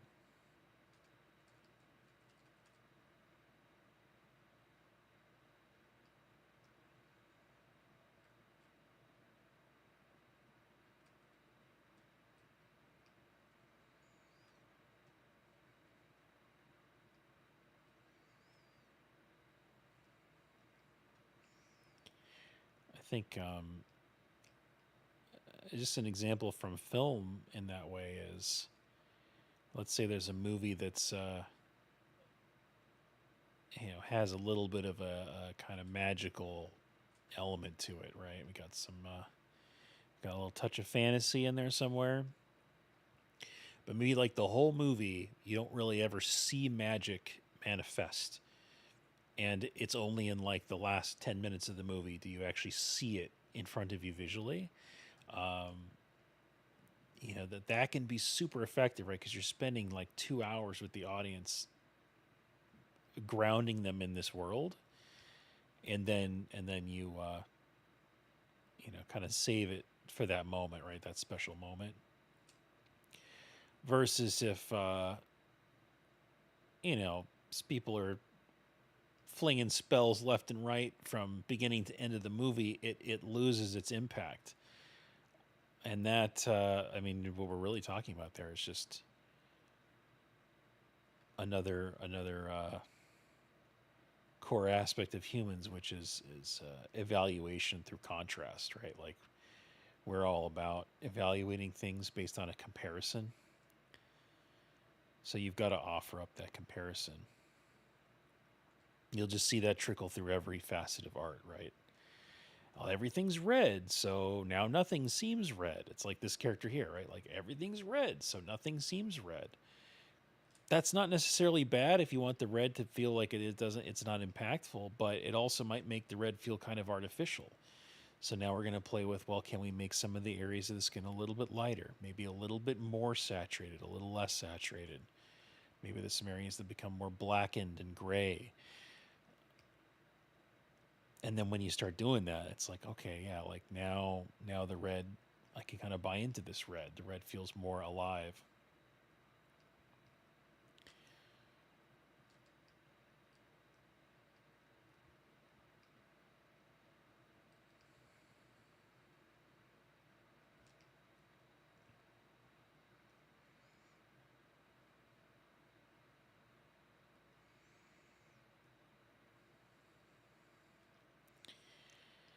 So there's this really interesting kind of like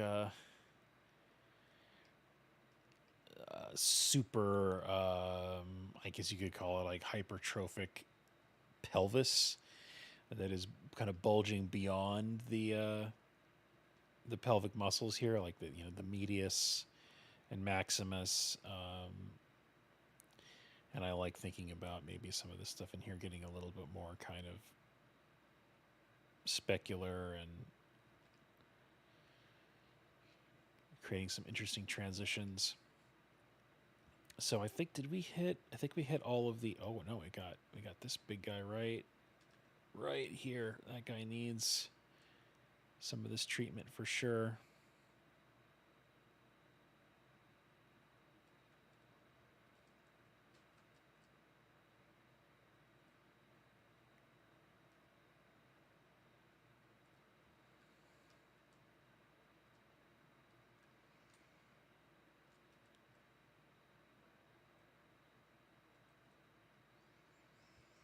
Yeah, maybe we get a little bit here. Again, I like kind of playing with that specularity kind of in the transition area between forms.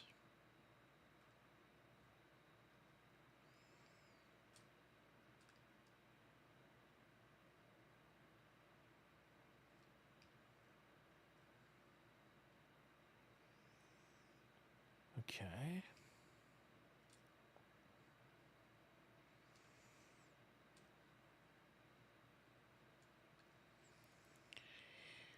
Let's bring in some of this bony stuff here. We got a little bit of this rib cage stuff going on in the pelvis, so I think that's a really good area to hit next. All right, let's find the layer. The layer is here. Got it. And okay. Painting the mask.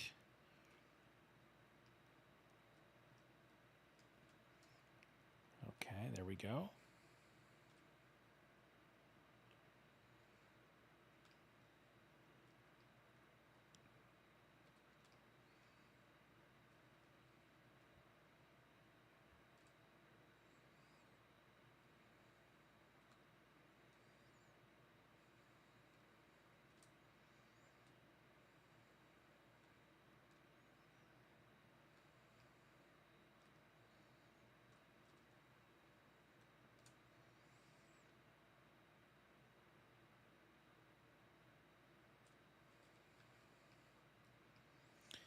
I might have to switch to base color here for a minute so I can get this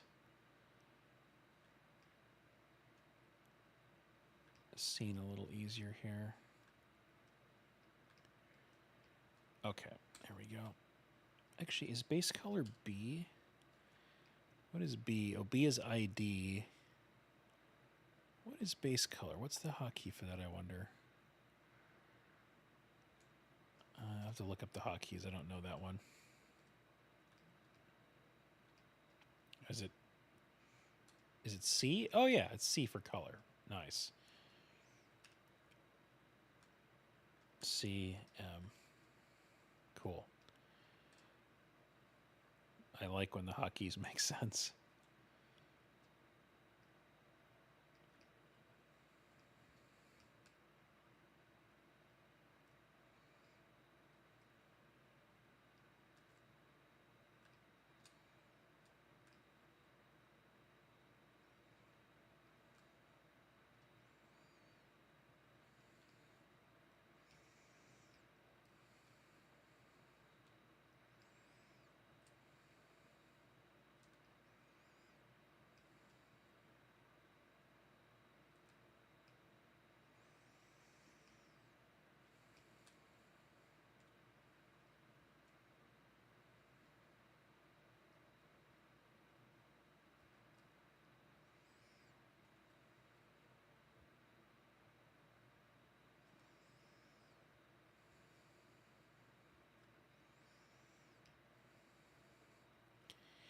Okay, I might actually want to pull back on it a little bit here. Yeah, okay, that's cool. I like that.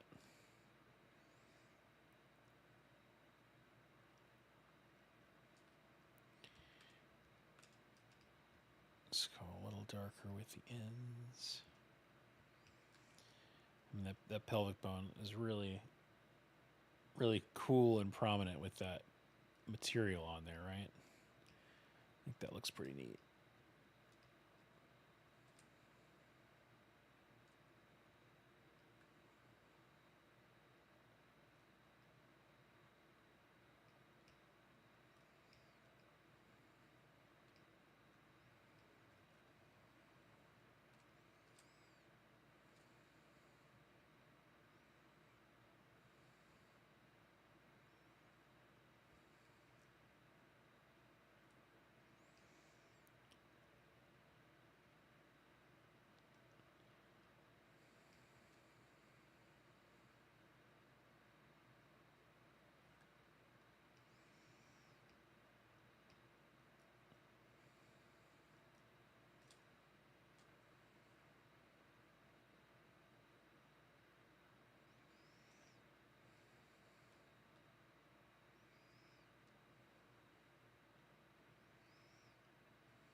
Okay, so that's that.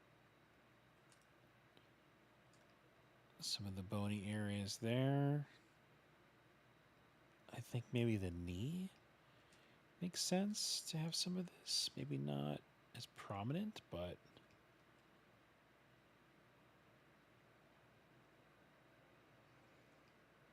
definitely get a little bit going on.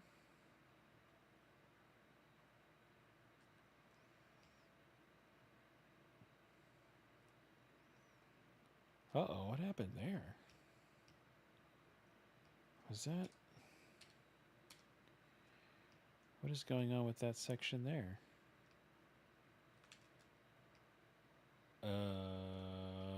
That's concerning, isn't it?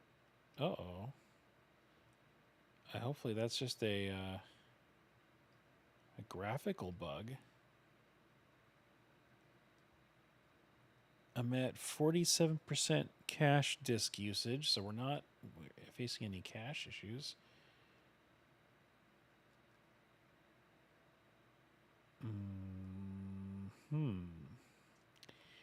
Well, let's save the scene and let's, I guess, reopen. I'm going to just reload Substance in general.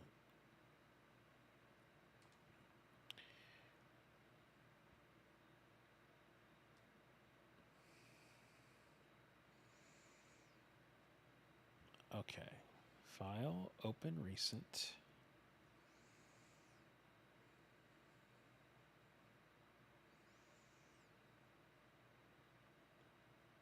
It is still there. Why is that? Why is that there?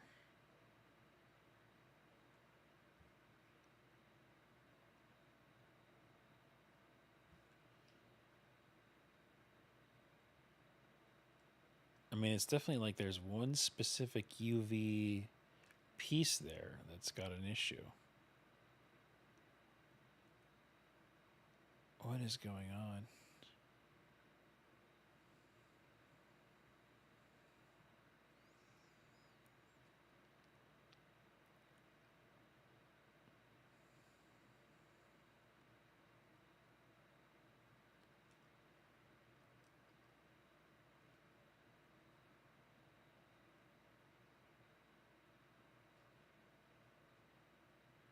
Oh, okay. There we go. Weird. Okay, so turning on and off one of the layers kind of forced it to pre-compute or to recompute that. Okay, well, there's a note for everybody using Substance is that it'll occasionally have a display error in one area, and then you've got to force it to recompute. It's probably some button somewhere I can set. It's like, hey, rebuild the display or something. I'll have to look that up.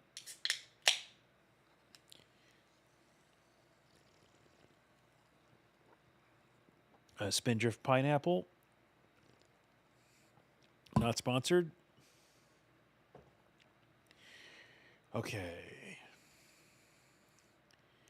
Okay, we did a little bit of the knee here. I kind of like that. I didn't want to go too crazy with it. I just wanted to get a little bit there. Let's do... Okay, let's see. I want to... I think I got everything I wanted to do with the ribs. There's no spines on this here. Let's see if we can play around with... Actually, you know what? We're a bit over time is really the answer. So I think this actually might be a nice stopping point. Because I think the next initiative is just another pass, a different pass, where I think we start to focus in on some of the light and dark discoloration of the skin, some of these spots, some of the darkening that might happen from some of these bony areas into the skin. I mean, some of the work that you've seen done on the face here, right? Like some of these tones that I'm playing with. I think those are the things that we can maybe start to do on the rest of the body, which will be cool to explore that. I think that'll start to really help it come together. And I'll be curious to see how we want to treat these wings. Like if we're going to go with a super wet, fleshy, gross stuff in all these pockets, or if we're going to maybe be a little more reserved about it. Unsure, not fully able to envision that, but yeah, we'll have to play around with it. So I guess we can kind of end things with a little bit of an eye ray preview to see maybe how this guy will look in a more rendered setting. I'll save this file. Did it save? And it's saved. Okay, let's go over to iRay. And I'll probably have to play with the actually that one looks pretty decent.